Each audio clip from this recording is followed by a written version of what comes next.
느헤미야서의 핵심 내용은 예루살렘 성벽을 재건하는 일입니다.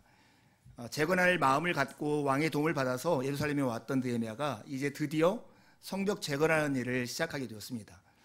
우리가 아무리 잘된 계획을 가졌다 할지라도 실제 일을 하면 어려움에 부딪히기 마련입니다. 특별히 느헤미야는 외적으로는 사방에서 오는 적들의 위협이 있었고, 내적으로는 우리는 할 수 없다라고 하는 부정적인 감정들이 그들 안에서 감돌고 있는 내후유한을 겪고 있었습니다. 오늘 본문에 보면 산발락과 도비야와 아라비아 사람들과 암몬 사람들과 아스돗 사람들이 예루살렘 성이 이렇게 중수된다는 걸 보면서 분노하면서 이들을 공격하기로 마음을 먹습니다. 11절에 보면 이것이 잘 나타나 있는데요. 우리의 원수들은 이르기를 그들이 알지 못하고 보지 못하는 사이에 우리가 그들 가운데 달려들어가서 살육하고 역사를 그치게 하리라, 이런 말을 합니다. 여러분, 이게 나와 있는 산발락과 도비야와 아스돗 사람들, 암몬 사람들, 이것이 우리가 역사적 배경을 알지 못하면, 지리적 배경을 알지 못하면 그냥 여러 사람들이 공격해 온다 이렇게 생각할 수 있습니다. 그런데 예루살렘을 중심으로 동서남북의 적들이 다 배치되어 있는 것을 볼 수 있어요. 산발락은 사마리아의 총독이었는데 예루살렘 북쪽에 있었습니다. 아라비아는 예루살렘 남쪽에 있었고, 도비야는 암몬 사람인데 예루살렘 동쪽에 있었습니다. 아스돗은 예루살렘의 서쪽에 있는 곳이어서 지금 예루살렘 성벽을 재건하고 있는 곳에서 사방으로 적들이 그들을 공격하고 있는 그 모습을 보게 되는 것이죠. 이것이 밖에서 오는 위협이었다면 안에서도 큰 어려움이 있었습니다. 그것은 성벽을 중수하려고 하는 사람들 마음속에 퍼져 있는 부정적인 감정들이 굉장히 컸다는 거예요. 이렇게 말하죠. 유다 사람들이 이르기를 흙 무더기가 아직도 많거늘 짐을 나르는 자의 힘이 다 빠졌으니 우리가 성을 건축하지 못하리라. 우리 스스로도 이걸 못할 것이라고 생각을 합니다. 그리고 느헤미야가 이걸 총감독인데 느헤미야에게 들려오는 소리가 이런 거예요. 그 원수의 근처에서 거주하는 유대 사람들, 그러니까 동서남북의 그 적들과 경계선에 살고 있는 사람들이 10번이나 찾아와서 우리가 지금 공격당하고 있으니까 빨리 와서 우리를 도와달라고, 그런 말을 지금 느헤미야가 듣고 있습니다. 여러분, 느헤미야 입장에서 여러분이 서 있다고 한번 생각해 보세요. 지금 자기는 페르시아 제국에 굉장히 고위직을 내려놓고 정말로 이 성벽을 중수하기 위해서 이 땅까지 왔어요. 그런데 하나님이 길을 여시는 대신에 오히려 많은 어려움에 직면하게 된 거예요. 사방에서 오는 적들이 있었고, 내부적으로는 부정적인 감정들이 이렇게 계속 흘러나오고 있었던 것이죠. 이런 상황에서 느헤미야가 했던 두 가지가 있습니다. 그것은 뭐냐면, 우리 하나님께 기도하며 파수꾼을 두어 주야로 방비하는 일이었습니다. 성벽을 재건하는 일이 안팎에 도전을 받고 있었고, 적들이 사방에서 공격할 기회를 엿보고 내부적으로는 할 수 없다는 생각이 이렇게 퍼져 있는 그런 순간에 느헤미야가 하는 것은 기도였고, 또 한 가지는 기도와 더불어서 하는 노동으로 대표되는 수고와 노력이었던 것입니다.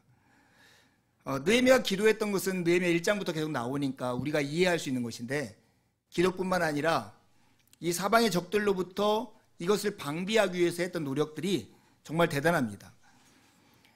사람들을 반절로 나눠요. 그래서 반절은 일하게 하고 반절은 경호를 하게 합니다. 근데 일하는 사람들도 한 손에는 망치나 일할 수 있는 도구를 들고 일을 하면서 허리에나 손에는 칼이나 창을 차도록 그렇게 만들어서 일하게 합니다. 그리고 동이 틀 때부터 새벽에 별이 뜰 때까지의 시간 동안 계속 일을 하고, 이 건축하는 기간 동안에 성 안에서 야영을 하면서 지내게 합니다. 심지어 이 52일 동안 계속되는 공사 동안 옷을 갈아입지 않고 사람들이 일을 하였다고 그래요. 얼핏 보면 열심히 기도해놓고 마치 기도가 아무 소용이 없는 것처럼 인간적인 모든 노력을 다 쏟아붓고 있는 것이 지금 느헤미야의 모습이 아닙니까? 어떤 위기의 상황에서도 느헤미야는 지극히 크고 두려우신 하나님을 잊지 않았고 주께서 그들을 위해서 싸우실 것을 신뢰했습니다. 그랬기 때문에 느헤미야는 하나님께 기도했고, 또 파수꾼을 두어 주야로 방비하며 성벽을 재건하는 일을 멈추지 않았던 것입니다. 여러분, 우리가 느헤미야의 위치에 서 있어 오늘 하나님의 질문을 듣는다고 생각해 보세요. 그래, 너가 하나님의 내가 준 선한 마음과 의지를 가지고 지금 서 있는데 사방에서 적들이 너를 공격해오고 너 스스로 생각하고 너를 지지하는 사람들마저도 이거 할 수 없어 라는 부정적인 생각들을 너에게 계속 말하고 있다고 하면 너는 어떻게 하겠느냐. 오늘 느헤미야가 받는 이 질문이 곧 우리가 받는 질문이기도 합니다. 우리가 살아가면서 삶 속에서 선한 뜻을 가지고 하나님 주신 마음이라고 생각해서 내가 가정에서, 일터에서, 교회에서 사람들과 관계에서 어떤 계획을 세우고 일을 할 수 있습니다. 일을 하다 보면 사방에서 오는 위협들과 공격들이 있죠. 그리고 내 내부적으로도 부정적인 감정들에 휩싸일 때가 있습니다. 이때 그리스도인들이 하는 선택은 둘 중에 하나인 것 같아요. 죽으라고 기도하거나 죽으라고 일하는 것. 근데 죽으라고 일하는 것과 죽으라고 기도하는 이 두 가지가 다른 걸까요? 아니면 조화를 할 수가 있을까요? 오늘 이 말씀 앞에서 우리가 이 질문을 던져보려고 해요. 주님의 능력과 주님의 사랑을 믿는다면 기도한 다음에는 하나님께 온전히 맡기고 어떤 일도 하지 말아야 한다. 이렇게 말하는 사람이 마치 믿음이 좋은 사람처럼 여겨질 때가 있습니다. 우리 주변에도 그렇죠. 기도했으니까 이제는 공부를 너무 열심히 하면 안 돼. 하나님이 좋은 성적을 주실 거야. 기도했으니까 병원을 가지 않아도 약을 안 먹어도 괜찮아. 하나님이 도와주실 거야. 기도하고 기다려. 사업 같은 거 홍보하지 않아도 하나님이 많은 도움의 손길을 통해서 이것을 이루게 하실 거야. 이렇게 말하는 것이 믿음이 좋은 걸까요? 하나님의 뜻에 합한 걸까요? 이것과 정반대로 이런 얘기도 있죠. 제가 예전에 사역했던 교회에서 권사님들끼리 서로 이렇게 이야기를 했어요. 그 문제는 자기 자녀가 지금 굉장히 어려움을 겪고 있는데 이런 상태가 됐으면 좋겠다 하는 그런 얘기였어요. 근데 그 교회에 굉장히 어른 권사님, 되게 성품도 좋으시고 믿음도 좋은 권사님이 그렇게 얘기하시더라고요. 뭘 그런 것까지 구해. 하나님이 그런 것까지 들어주시겠어? 그럼 기도하지 마. 이렇게 얘기하시더라고요. 제가 그 얘기를 지금도 또렷하게 기억하면서 오래 기억이 남는 이유는 시시콜콜한 이야기들을 하나님께 기도할 필요가 없을까? 우리는 결국은 우리의 수고와 우리의 노력, 우리의 노동으로 대표되는 우리의 행동과 일들을 통해서만 무슨 일을 이룰 수 있는 것일까? 우리가 믿음을 가졌다 할지라도 실제 생활에서는 그렇게 사는 것이 맞는 것일까? 여러분, 전자와 후자 중에 어떤 것에 여러분의 마음이 더 끌리십니까? 아니면 이 둘을 합할 수 있는 방법이 있을까요? 개신교의 그 영성센터로 유명한 예수원이라는 곳이 있죠. 예수원에 가면 이런 표지판이 있습니다. 노동하는 것이 기도요, 기도하는 것이 노동이다. 기도와 노동, 기도와 우리의 노력과 수고들이 결코 분리되는 것이 아니라 같은 것이다 하는 것을 뜻하는 말입니다. 이건 사실은 예수원이 만든 말이 아니라 오라 에트 라보라라고 하는 수도원의 유명한 라틴어 격언에서 온 말입니다. 일하고 노동하라, 이 말입니다. 그 기독교 전통 안에서 일과 이 기도라고 하는 것은 분리될 수 없고 일과 기도는 하나라고 하는 것을 오늘 이 말씀을 통해서 여러분에게 납득시키고 싶습니다. 왜 이것을 두 가지를 분리하는가? 분리하는 이유는 기도에 대한 오해 때문에 그런 것 같아요. 우리도 모르는 사이에 기도가 마치 자동 판매기나 마법처럼 여겨질 때가 참 많습니다. 기도는 하나님과의 인격적인 소통이고 무엇인가 하나님께 요청하는 것이 기도입니다. 여러분, 여기 있는 연아가 엄마에게 무엇인가를 요청했다고 봐요. 요청이라고 하는 것은 내가 100번 요청하면 엄마는 반드시 들어줘야 돼. 이런 규칙이 있을 수가 없어요. 인격과 인격의 관계 속에서, 소통 관계에서 무엇인가를 요청한다는 것은 아무리 요청하는 사람의 열심과 노력과 수고가 있다 할지라도 그 요청을 받는 사람의 선택에 따라서 가부가 결정되는 것이죠. 우리의 기도가 하나님과의 인격적인 관계에서 하나님께 드려지는 요청이라고 하면 우리의 기도는 하나님께서 들어주실 수도 있고 들어주지 않을 수도 있는 것입니다. 그러기에 기도를 자동 판매기나 마법처럼 이해하는 것은 잘못된 것이죠. 이게 구체적으로 우리의 삶에서 분명히 드러나요. 만약에 기도를 자동 판매기 정도로 생각한다면 어떤 현상이 일어날까요? 아마 기도를 내가 어떻게 기도하면 하나님께 들어주신다라고 하는 원리와 원칙 속에 있는 것이라고 생각하면 그 사람은 기도하는 시간이나 기도의 횟수 이런 것에 집착하게 될 것입니다. 100원짜리를 넣으면 커피 한 잔이 나온다. 이런 자판기가 기도라고 생각하면 자기는 이 100원만큼의 기도의 횟수와 시간을 드리려고 노력하겠죠. 반면 기도가 마법이라고 생각하는 사람들에게 나타나는 오류는 뭐냐면 뭔가 신령한 기도의 능력이 있는 어떤 사람을 찾아가서 기도를 받거나 그 사람을 의존하게 된다고 하는 거예요. 제가 아는 어떤 분은 정말로 믿음이 있는 사람이에요. 제가 봐도. 그래도 불구하고 어떤 일을 결정할 때는 늘 어떤 전도사님을 찾아가서 그분에게 기도를 받고 그분이 기도 응답을 받은 걸 통해서 그 일을 결정한다고 들었어요. 이것이 기독교 전통에 타당한가? 결코 그럴 수 없는 것이죠. 특히 개신교 전통 안에서는 우리가 사제를 통해서, 목회자를 통해서 하나님 앞에 나아가는 게 아니라 모두가 만인 제사장으로서 하나님 앞에 나아간다라고 하는 것이 우리가 믿는 바 교리라고 하면 결코 이런 것도 합당치 않은 것입니다. 여러분, 기도는 자동 판매기나 또는 마법일 수가 없습니다. 기도는 하나님께 드리는 요청이고 이 요청을 통해서 하나님과 교제하는 것이 기도입니다. 그런데 이 기도가 우리가 하는 일과 관련해서 매우 중요한 의미가 우리에게 있습니다. 그건 뭐냐면 기도라고 하는 것은 하나님이 우리에게 주신 존엄한 특권이라고 하는 사실입니다. 왜 이것이 우리에게 주어진 존엄한 특권일까요? 기도할 때 우리는 어떤 일을 유발하는 존재가 된다라고 파스칼이 얘기해요. 하나님이 기도를 만드신 목적은 어떤 일을 유발하는 존재로서의 특권을 우리에게 부여하기 위해서 하나님이 직접 하셔도 되는 그 일을 굳이 우리의 기도를 통해서 하기로 마음을 먹으셨다는 거예요. 그래서 우리는 기도할 때 어떤 일을 발생케 하는 사람이 된다는 겁니다. 주님께서는 우리가 기도를 함으로써 당신의 일이 이루어지도록, 그래서 당신의 일에 참여하고 당신의 일에 협력하게 하는 존재로 우리를 만드셨다고 하는 것입니다. 쉬지 말고 기도하라. 이 말씀을 들으면 여러분 짐처럼 느껴지세요? 아니면 우리에게 전달하는 프로포즈처럼 느껴지세요? 만약 기도가 우리를 통해서 하나님께서 어떤 일을 발생시키는 수단으로 우리에게 주셨고 이것이야말로 인간에게 주신 존엄한 특권이라고 생각한다면 쉬지 말고 기도하라고 하는 그 말씀은 우리에게 짐을 어깨에다가 지워주는 것이 아니라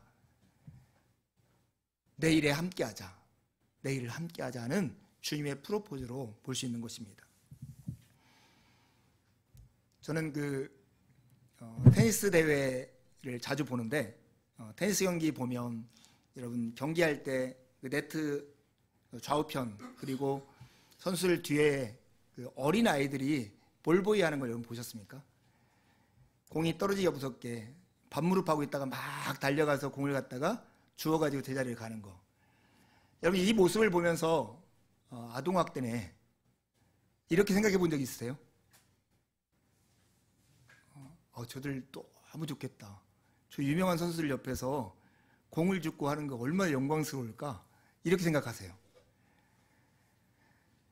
아마 그게 아동학대였으면 그런 경기가 이루어질 수도 없고 그런 것들이 진작에 없어졌을 거예요. 그러나 아이들이 그 유명한 선수들이 테니스를 치는 데서 공을 주어주면서 그걸 참여하고 그를 협력자로 있는 것이 그 아이들에게는 정말로 큰 영광이라고 생각하기 때문에 그 일을 시키고 그 일을 하기 위해서 수많은 사람들 속에 뽑혀가지고 그 일을 하는 것이죠. 하나님이 우리에게 기도를 통해서 어떤 일을 유발하게 하는 것은 우리로 하여금 우리를 학대하거나 우리를 힘들게 하거나 우리에게 짐을 지우기 위한 일이 아니라 테니스 선수들에게 공을 주어주는 어린아이처럼 하나님의 놀라운 영광에 우리가 참여자요 동역자가 되게 하기 위해서 그 일을 우리에게 맡기셨다고 하는 것입니다. 이런 의미에서 보면 기도와 일, 기도와 노동, 기도와 노력은 아주 유사한 면이 있습니다. 우리는 무엇인가 몸으로 행동하고 움직이면 어떤 일이 일어납니다. 제가 성경책을 들면 이렇게 일어나고 성경책을 옮기면 이렇게 움직이는 것처럼 내가 밥을 먹으면 내가 배가 부르고 그 먹은 음식 때문에 내가 힘이 나는 것처럼 나의 일과 노력, 노동 이런 것들은 어떤 일을 유발하는 기능을 가지고 있어요. 그런데 하나님은 일뿐만 아니라 기도를 통해서 동일한 일을 하신다는 거예요. 그런 의미에서 기도와 노동은 하나라고 볼 수 있는 거예요. 예수님께서 말하는 노동하는 것이 기도요, 기도하는 것이 노동이다 하는 말이 참인 이유가 여기 있습니다. 수도원 전통 속에서 그들이 하는 두 가지 일이 그것입니다. 하나는 기도이고 하나는 노동입니다. 모든 수도원 전통의 공통적인 두 가지 테마입니다. 여러분, 우리가 하나님 앞에 느헤미야의 상황에 처해서 기도하는 것과 느헤미야가 마치 기도가 필요 없는 것처럼 열심히 무엇인가를 일을 하고 계획하고 노력하는 것이 다르지 않다는 것을 이해하길 바랍니다. 우리가 기도했다고 하나님의 생각이 보완되거나 하나님의 목적이 달라지는 것은 물론 아닙니다. 하지만 하나님의 목적이 실현되는 방식은 우리가 하는 행동에 따라서 달라지고 또 우리가 기도하는 방식에 따라서 그것 또한 달라지기 마련입니다. 우리는 행동으로서 또한 기도로서 하나님의 일에 참여하는 놀랍고 존엄한 특권을 부여받은 사람들입니다. 느헤미야 상황에서 우리가 기도하고 노동해야 하는 이유가 여기 있는 것이죠. 여러분, 아까 어린이 설교에서 나왔던 니그레 이팔이라고 하는 책, 그것은 그 반지의 제왕이라는 영화로도 만들어진 그 책을 쓴 톨킨이라고 하는 분이 쓴 작품입니다. 아까 잠깐 설명했듯이 그가 이 반지의 제왕이라고 하는 대작을 쓰면서 자기 건강이 악화되자 더 이상 이 작품을 마무리하지 못하고 죽을지도 모르겠다는 두려움이 있을 때 마당에 있는 앙상한 나무를 보면서 자기하고 똑같은 생각을 한 거예요. 그러면서 어느 출판사에서 글을 의뢰받으면서 동화책처럼 쓴 게 바로 니글의 이파리라고 하는 책입니다. 여러분, 니글은 정말로 이렇게 이파리 하나를 그리고 죽었을 뿐인데, 그리고 그렇게 하지 못한 이유가 자기가 관심이 있는 딱 그 일만 하고 그리고 다른 사람을 돕다가 그렇게 하지 못했는데 결국 그 나머지 모든 것을 완성하시는 그 하나님의 선물, 그것을 보면서 그가 반지의 제왕을 마지막까지 완성하게 된 그 동력이 되었다라고 하는 거예요. 여러분, 우리의 인생이 우리가 꿈꾸고 계획하고 우리가 의도한 모든 것을 이룰 수는 없습니다. 아마 그렇게 하는 사람들은 거의 없을 거예요. 우리는 어쩌면 큰 나무와 그 나무를 배경으로 한 숲을 그리고 싶은 사람들인데 그 중에서 이파리 하나를 그리고 이 세상을 떠나는 사람처럼 이 땅을 살다가 떠날지도 모릅니다. 그런데 우리에게는 그 모든 것을 완성하시는 예수 그리스도가 계시다는 그 사실로 여러분 모두에게 위로가 있기를 바랍니다. 이번 여름 뜨겁게 저는 보냈는데 오두막을 만들면서 그렇게 했습니다. 정말 83.6kg, 제가 한 6kg 정도 몸무게가 빠졌습니다. 잘생겨 보입니까? 이 여름을 이렇게 지나면서 오두막이라고 하는 것이 별거 아니죠. 사실은 좋은 집이나 이런 환경 보면 진짜 별거 아닌데 설교를 준비하면서 이 오두막 4293이 니글의 이파리구나 하는 그런 생각이 들었어요. 자그마한 공간, 이 조그마한 공간을 만드는 일에 나름 우리는 최선을 다해가지고 수고를 했고 협력했고 일했고 고민했는데 이제 하나님께서 이 니글의 이파리를 배경으로 우리가 생각하지 못했던 큰 그림을 완성할 것을 기대하게 되었습니다. 여러분도 함께 기대하고 기도해 주기를 간절히 바랍니다. 밖에는 사방의 적들이 위협하고 안에서는 부정적인 감정이 일어나는, 그러나 하나님이 주신 마음을 가지고 선한 일을 완성하고 싶어하는 그 마음을 가지고 있는 느헤미야의 자리, 그와 비슷한 자리에 섰던 한 인물이 있습니다. 그게 바로 느헤미야와 비슷한 시대를 살았던 에스더라고 하는 여인입니다. 여러분, 느헤미야서 다음이 에스더서이죠. 그 당시 페르시아 제국 안에서 에스더는 황후의 자리에 오르게 됩니다. 그 배경은 이래요. 그 황제가 잔치를 열고 자기 아내를 자랑하기 위해서 부릅니다. 그 아내가 와스리였는데 그 아내가 황제의 부름을 거절해요. 그러자 황제가 그 아내 와스리를 폐위시키고 새로운 황후를 간택하게 되는데 그때 유대인이었던 에스더가 황후가 되는 것입니다. 그때 그 나라의 2인자는 아각 사람 하만이라는 사람이었습니다. 아각이라고 하는 나라는 가나안에 있는 한 부족이에요. 유대인들과 아주 원수 관계에 있는 사람이었죠. 그는 유대인들을 엄청 싫어했는데 이 하만이 이 나라의 2인자가 되었을 때 모든 사람이 이 하만 앞에서 절을 하는데 유일하게 절하지 않는 한 사람이 있었습니다. 황후인 에스더의 삼촌격인 모르드게였습니다. 그러자 이 하만이 이 모르드게와 모르드게의 모든 민족을 다 전멸하기 위해서 이 황제를 꼬드겨서 조서를 받아내요. 아달월 13일 하루 동안 유대인 사냥을 허락받는 거예요.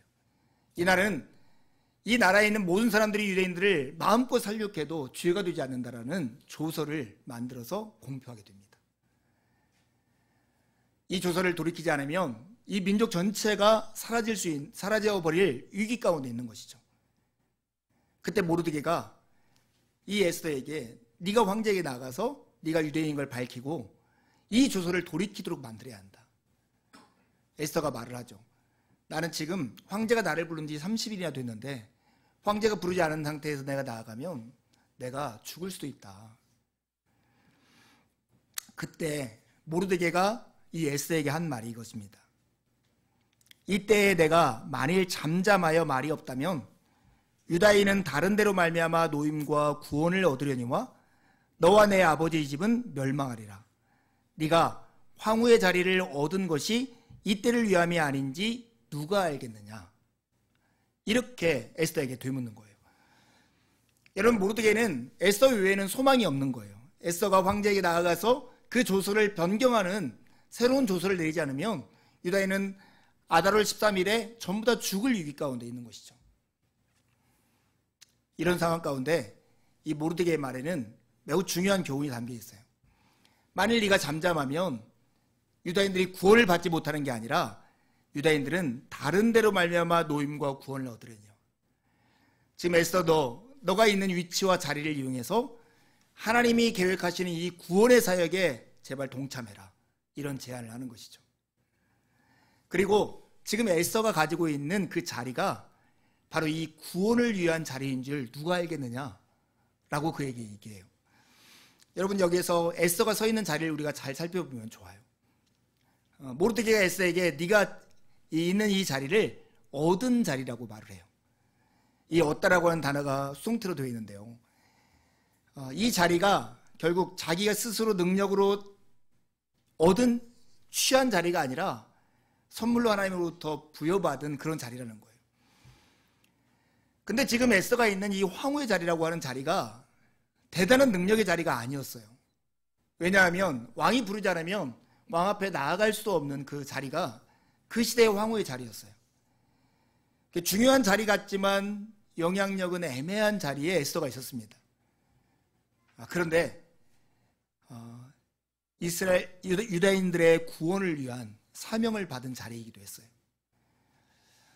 여러분, 우리가 어떤 일을 하려고 하는데 하나님이 우리에게 주신 마음을 가지고 하고 때로는 선한 일을 하려고 하는 그 자리에 느헤미야나 에스더처럼 사방에서 공격이 있고 그러나 내가 가지고 있는 능력은 애매하고 그러나 내가 이 일을 해야 한다는 부담감이 있을 그때가 있을 수 있습니다. 이러한 때 에스더가 취한 태도를 주목해 보십시오. 그는 왜 여기에 자기가 있는가? 바로 이때를 위해서 나를 황후의 자리에 앉히셨구나 하는 생각을 했을 것입니다. 그리고 자기에게 주신 황후라는 이 자리를 이용해서 구원을 위해서, 자기 민족의 구원을 위해서 죽기를 각오하고 황제 앞에 나아갑니다. 여기에 그 유명한 죽으면 죽으리로다 하는 말이 있습니다. 모르드게에 얘기해서 자기 민족들로 하여금 금식하며 기도하게 하고 자기도 금식하며 기도한 후에 황제에게 나아가서 그 청을 하게 됩니다. 우리는 결론을 다 알고 있죠. 하나님께서 그가 했던 어떤 그 일에 나머지 나무와 숲을 그려서 유다인들을 구원하는 그 일이 그들에게 이루어지는 것입니다. 여러분, 우리는 하나님께서 우리의 삶의 현장에 각자의 삶의 위치에 보내서 그 자리에 살고 있습니다. 우리가 가지고 있는 능력이나 우리가 가지고 있는 자리는 단순히 내가 누구인가를 증명하는 자리이거나 내 삶의 의미를 확인시켜주는 자리가 아니라 우리를 통해서 하나님께서 일하시고 하나님의 뜻을 성취하기 위해서 우리를 보내신, 즉 보냄받은 자리에 있습니다. 우리는 마치 느헤미야와 에스더처럼 그런 자리에서 기도와 노동으로서 하나님의 크신 일에 동참하도록 초대받은 자들입니다. 가을이 되면 단풍 구경하기 제일 좋은 곳이 저는 서울에서는 궁궐이라고 생각합니다. 창덕궁이나 창경궁 가면 진짜 아름다운 단풍을 볼 수가 있습니다. 몇 해 전에 창덕궁에 가가지고 인정전인가요? 그 앞에 이렇게 딱 앉아 있는데 그 주변에 그 나무 숲들이 얼마나 잘 우거져 있는지 여러분 아시죠? 앉아 있는데 이런 생각이 들었어요. 이곳은 왕을 위한 궁궐일까? 왕을 가둔 감옥일까? 이 왕은 바다를 한 번이라도 구경해 봤을까? 저 아름다운 북한산은 한 번이라도 올라봤을까? 이런 생각을 개인적으로 했어요. 어쩌면 어떤 왕들은 평생 동안 바다를 한 번도 보지 못하고 누군가 들려주는 바다 이야기만 듣고 살다가 죽었을지 모르겠다. 많은 사람들은 그렇게 많은 사람의 보좌를 받으면서 호화로운 음식을 먹던 왕을 이 궁궐에 산다고 부러워했을지 모르지만 진짜 자유인들은 왕을 감옥에 갇힌 사람이라고 생각할 수도 있겠다. 여러분, 제가 이 얘기를 나누는 이유는 이거예요. 우리가 가지고 있는 돈, 우리가 가지고 있는 능력, 우리가 가지고 있는 관계, 우리가 가지고 있는 경험, 이런 것들이 우리를 증명하고 우리를 감싸 안아서 사람들이 보면 와, 저 사람 대단하다, 멋지다, 자랑스럽다, 위대하다 이렇게 말을 들을지 모르지만 그것을 하나님의 뜻대로 이웃을 사랑하는 데서 사용하지 못한다면 자기가 가지고 있는 자격증과 돈과 능력과 실력, 경험들은 오히려 왕을 가지고 있던 감옥처럼 사람들은 그를 궁궐이라 부를지 모르지만 그의 삶을 가두는 감옥이 될 수 있다고 하는 것입니다. 우리는 느헤미야나 에스더와 같은 자리에 서 있습니다. 그리고 느헤미야나 에스더가 했던 것처럼 노동과 기도를 통해서 하나님의 뜻을 이루는 통로로서 부름을 받은 사람들입니다. 그렇게 살 때 우리의 삶은 진정한 하나님의 복된 삶으로 나아갈 수 있을 것입니다. 기도와 노동은 주님께서 우리를 통해서 일하시는 방식입니다. 느헤미야가 그랬듯 에스더가 그랬듯 기도와 노동을 통해서 하나님의 일에 동참하십시오. 느헤미야나 에스더 또한 이파리 하나를 그린 니글들에 불과할 것입니다. 우리 또한 니글들에 불과할 수 있습니다. 하지만 이 모든 그림을 완성하시는 그리스도가 계십니다. 그것이 바로 우리의 소망입니다. 우리 시대에 의외로 많이 퍼져 있는 것이 기도 무용론인 것 같아요. 진짜 일이 다급하고 어려운 상황 가운데 있을 때 느헤미야가 그랬듯이 에스더가 그랬듯이 금식하며 무릎 꿇고 기도하는 대신에 나의 지혜를 구하고 사람들에게 도움을 청하는 일에 훨씬 더 익숙한 시대를 살고 있습니다. 그런데 여러분, 느헤미야와 에스더의 기도를 들으신 그 하나님은 여전히 지금도 살아계시고 우리의 기도를 들으십니다. 우리의 기도가 힘이 있고 여전히 기도가 필요한 이유는 우리의 요청과 기도를 들으시는 하나님이 계시기 때문에 그렇습니다. 우리 시대는 모든 자기의 능력과 자기의 실력을 돈으로 환산하는 시대를 살고 있습니다. 그러나 하나님이 우리를 보시는 관점은 그런 것이 아니라 한 사람의 인격이 하나님이 주신 선물을 가지고 어떻게 살아내느냐에 따라 달라있다는 것을 기억해야 합니다. 에스더는 자기에게 주어진 그 지위와 자기의 주신 은혜를 통해서 유다인들을 구원하기 위해서 죽으면 죽으리라 각오하면서 황제 앞에 나아갔습니다. 그런데 여러분, 예수 그리스도는 우리를 구원하기 위해서 십자가에서 죽으셨습니다. 우리가 니글의 이파리 같이 작은 삶을 그린다 할지라도 예수 그리스도는 우리의 작은 삶을 토대로 당신의 선한 뜻을 이루시는 사랑의 주님이십니다. 여러분 안에 사방으로 우겨싸여 있고 마음속에는 할 수 없다라는 부정적인 마음이 일고 있다면 여러분 마음의 용기를 가지시기 바랍니다. 여러분은 혼자가 아니고 우리를 위해서 죽으신 그리스도가 여러분과 함께 계십니다. 그리고 우리는 아무것도 할 수 없는 것이 아니라 느헤미야가 그랬듯이 에스더가 그랬듯이 우리에게는 분명하게 할 일이 있습니다. 첫 번째는 기도이고 다른 하나는 수고와 노력입니다. 사방으로 우겨싸임을 당하고 있는 상황조차도 우리에게는 하나님이 주신 삶의 무대입니다. 하나님의 목적과 뜻이라고 하는 시나리오 대본을 손에 잡고 그 무대 위에서 연기하는 배우들처럼 살아보십시오. 우리는 기도와 노동으로 하나님의 뜻이 하늘에서와 같이 이 땅 가운데 현실이 되게 하는 존엄한 특권을 부여받은 귀한 사람들입니다. 이번 한 주 동안 그런 복된 삶에 참여하는 여러분이 되기를 간절히 바랍니다.